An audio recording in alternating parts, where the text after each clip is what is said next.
Hi folks, welcome back. Today we're going to be working on our second in our series of Halloween crafts. I know, alright? Look. Over time, the editing, the sound, the lighting, all that stuff, even the painting, it's going to get better.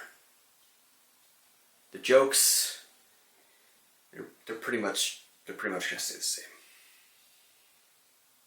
Let's go make a blood fountain.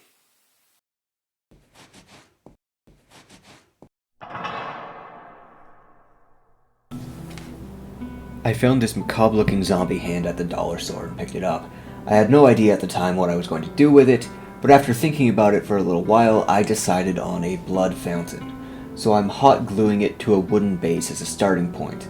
You can use XPS foam or MDF here. You might even be able to get away with cardboard. But I've had these wooden bases cut and sitting around for a while, so I'm going to use one.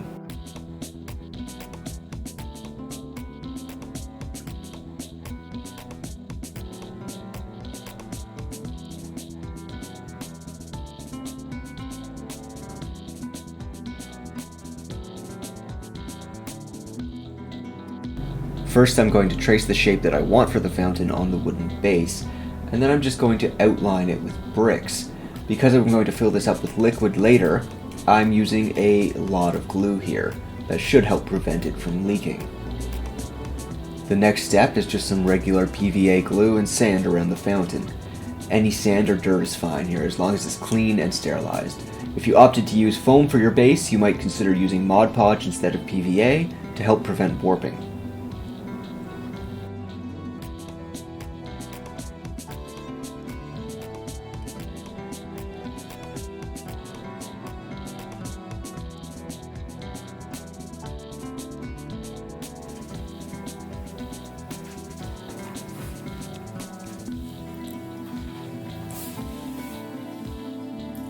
So this is how our fountain looks now that it is fully done the construction process.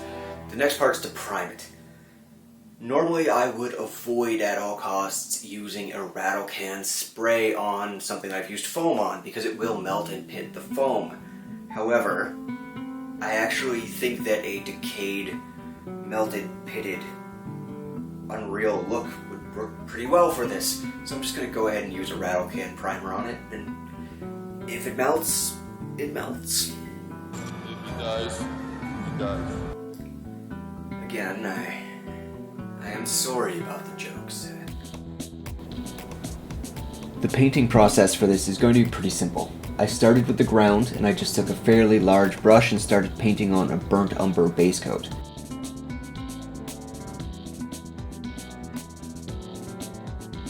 After that, it was time to coat the fountain itself, the hand and the bricks, in a watered down medium gray. Then I painted the bottom of the fountain red. Ultimately, this is going to be covered up anyway, but this is a precautionary step. This way, if I mess something up on the epoxy pour, there will still be color there at least. After looking at it, I decided I wanted to add a bit more visual interest, so I brought some purple into the shadows at the base of the fountain as well.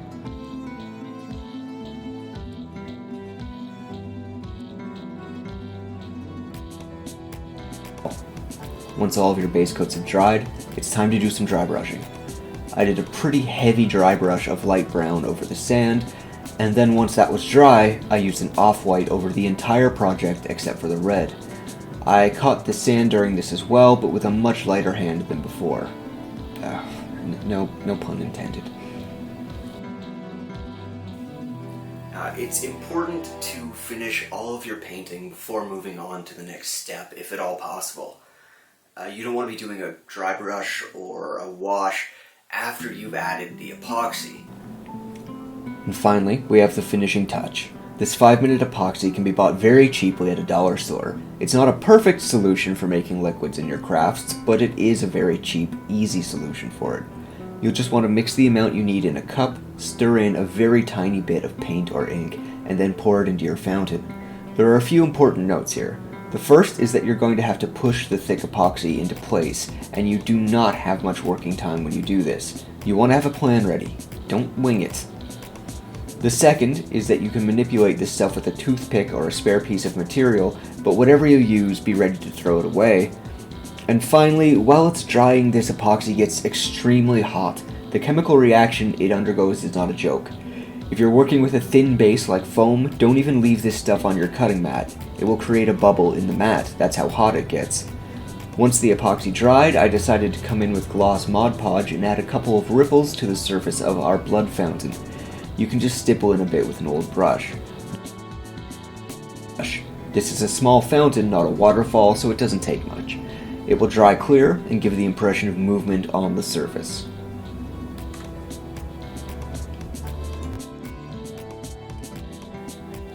So there we are, guys. One stigmata fountain down.